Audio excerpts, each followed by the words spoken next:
Hey, ARESxGOD here, and it's time to talk about Frieren and how to disarm the Fern Pout bomb. This was such a fun, wholesome episode, and also very emotional. That scene at the end with Himmel, the flashback, and the present hit quite hard, but this one is focused on the downtime between the exams and also leading up to the next one with the last scene. But overall, I enjoyed this episode quite a lot. So let's get into it and talk about it. It picks up with Stark still being alone, but Frieren and Fern knock at his door.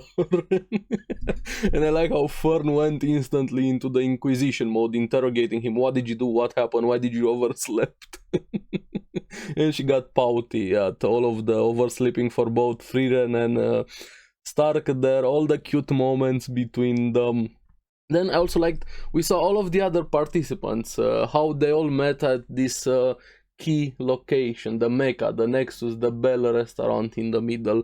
We see Richter in his daily life. I kind of like that moment also from him helping an old lady with her lamp, and she still saw him as a kid, gave him the reward of some candy or lump sugar there, and it meant a lot for him. She still remembered that he always used to like those.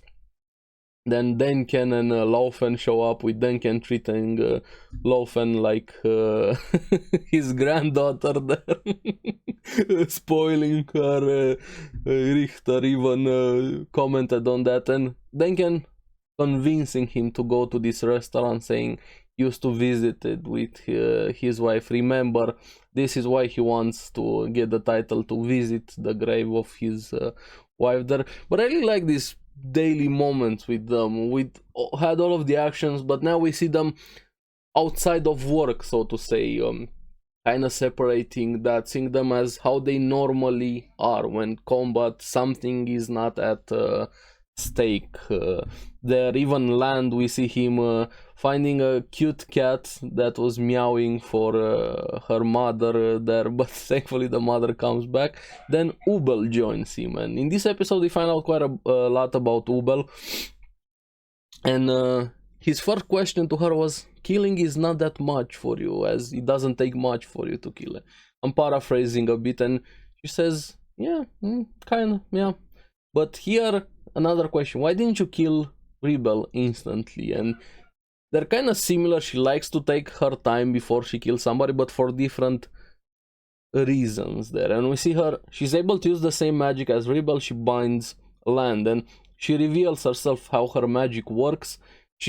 If she's able to empathize with somebody, she can use their magic. So she kind of is able to use magic instinctively. They're not through brain to learning and boiling down how that magic works.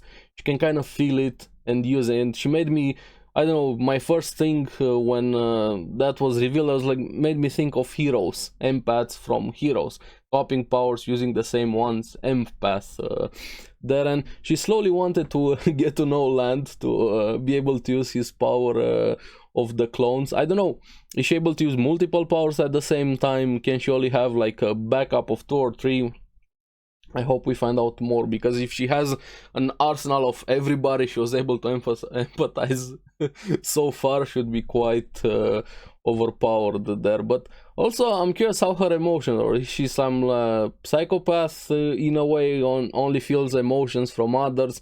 I have a lot of questions, but I really liked this quite a lot from Ubel, made her even more interesting here. And Land's response is like, yeah, I'm not gonna tell you, kill me, whatever, I don't like dumb kids like you. He didn't care at all. I like you, Lander. And they kind of got along after that, with him being nonchalant about dying and heading to the same place, Bell, the restaurant, Denken's party, Frieren's party, Ubel and Land there, and they're trying to spoil Fern for her to order everything to calm her down, defuse the pout bomb. And here we see all of them ordering everything they wanted, and Frieren ordered like 12 steaks, I don't know how many there were there. And she remembers a bit of the past and how she used to visit the same place with the original party. they did a quest for Lecker, the cook, to recover a very special knife, and the same thing, she ordered a lot of steaks, and here saying she wants to eat as much food as possible to experience the flavor, because you never know when she's gonna be able to do it again, or maybe not at all with the passage of time, which is a very interesting point. I think the flavor always changes and you might not be able to experience the same thing, especially for somebody like her being long lived there. And Lecker promises to keep the flavor, and even Himmel asking, yes, for free. And I really like that he did everything for her, asking him, hey, as my reward, I want you to keep the flavor, experience the food there. And a key point, everybody wants to leave their mark on history. So the next chef, everybody, whoever is next, not just with food, they want to add their own spin to things, to leave a mark behind. So yeah, quite an interesting commentary of the passage of time and wanting to leave a legacy behind there. Now, back in the present, of course, the flavor changed for various reasons there, but she likes it. It's better than before, so she doesn't have to go look for new flavors or better ones. There, kind of was wanting to have to see Lecker again. Maybe we see him. I'm gonna get to that there, but then we have all of them enjoying time, eating. Kind of shows that food brings everybody together. A bit of downtime is very important between actions and having all of the moments that we have had so far. This is why Frieren is so good, but she kind of overspent. She lost all her secret stash of money just to calm Fern. Then we see Stark meditating, and this old guy's like, yeah, you mastered the art of war, just randomly talking to him there. And I thought, Frieren looks at him and she goes to look for Stark, and I think she kind of recognizes him a bit, but she doesn't realize who she is at the moment. Maybe we're gonna see later who exactly that old guy is. I kind of hope it's Lecker, the chef. I kind of want to see him again. That's gonna be a nice reunion there, but who knows if it's him. And she wants Stark's help to disarm the Fern Pout bomb again. She started ignoring her because she overslept again. These cute moments are so good between them there, and she wants snacks again, but who's gonna have the money? I was laughing so much at those scenes. Then we have Kane overlooking and seeing Vribel looking for a warrior for his party, probably there. It's revealed later. I was right thinking before the scene. Then we have another cute moment. Lavigne shows up in a very cute dress there, even though she doesn't like clothes like that. She does it for her family, her brothers, her mother. They kind of dote over her quite a lot, and I like how Kane instantly has the same reaction as Himmel with the flashback, with kneeling down, asking, let me escort you. And of course they go into beaker mode again.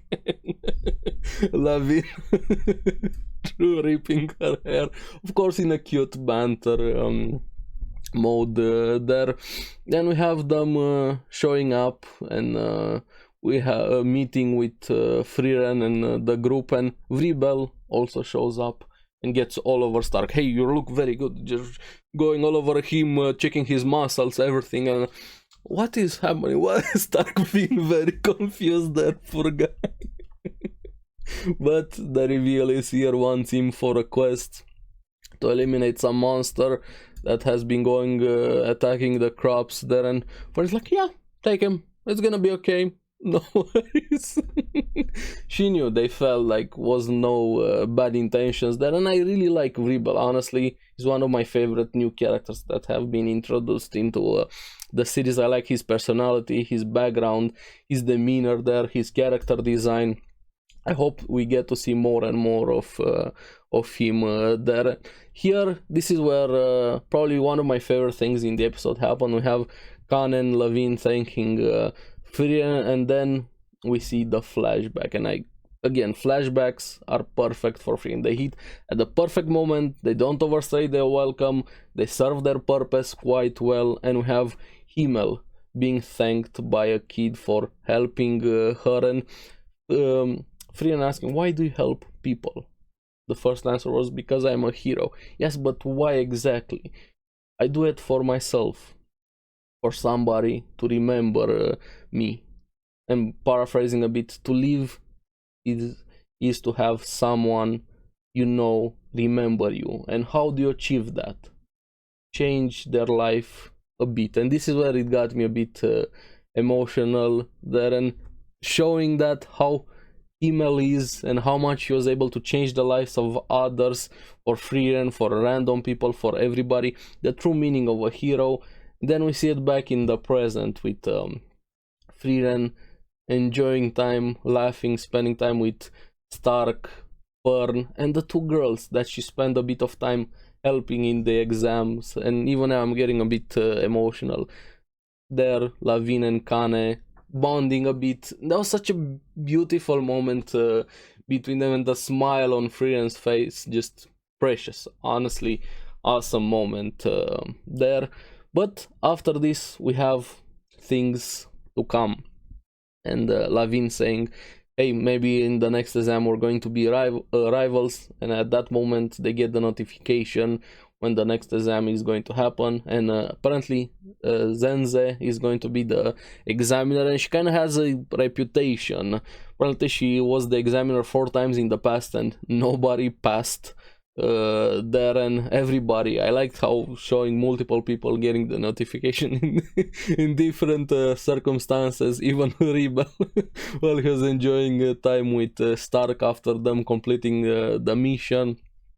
One of them almost killed a bird with the exams. And then we see a bit of Zenze and Genau, and apparently Zenze herself says she's a pacifist, but Genau saying, hey, kind of a cruel exam you're doing, and nodding that Genau is the opposite of her. He's not a pacifist, so she's cruel but also pacifist. I'm really curious about how this exam is going to be, but I'm happy we get to see a bit more of the proctors.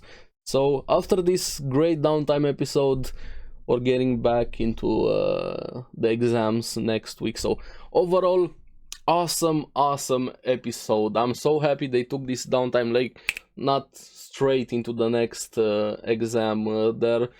Frieren has been such a treat so far, and amazing. I hope we're going to get a season 2 after this, because we're getting very close towards the end there. We're gonna have 28 episodes, and this is 22 or 23 if I remember the number correctly, so not a lot of time left with Frieren, and it has been an amazing journey so far. So as always, thank you very much for watching. Remember to like and subscribe, helps me quite a lot, and you guys get the latest videos on the series that I follow. So comment down below, give me some thoughts on the series so far, on this episode specifically, and make sure to check out the podcast, Because Anime. I'm gonna see you again on the next one. Bye bye.